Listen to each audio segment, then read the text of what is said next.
एक बार एक व्यापारी अपने ग्राहक को शहद बेच रहा था। तभी अचानक व्यापारी के हाथ से फिसलकर शहद का बर्तन गिर गया। बहुत सारा शहद जमीन पर फैल गया। जितना शहद ऊपर ऊपर से उठाया जा सकता था, उतना व्यापारी ने उठा लिया, लेकिन कुछ शहद फिर भी जमीन पर रह गया। थोड़ी ही देर में बहुत सारी मक्खियां उस जमीन पर गिरे हुए शहद पर आकर बैठ गईं। मीठा मीठा शहद उन्हें बड़ा अच्छा लगा। वह जल्दी जल्दी उसे चाटने लगीं।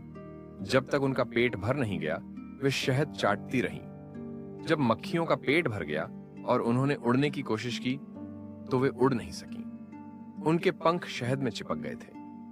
उड़ने के लिए उन्होंने बहुत कोशिश की, लेकिन जितना वे छटपटाती, उतना ही उनके पंख और शरीर शहद में लिपटते जाते। धीरे धीरे उनकी हालत बिगड़ने लगी। कुछ मक्खियां शहद में लोटपोट होकर मर गईं।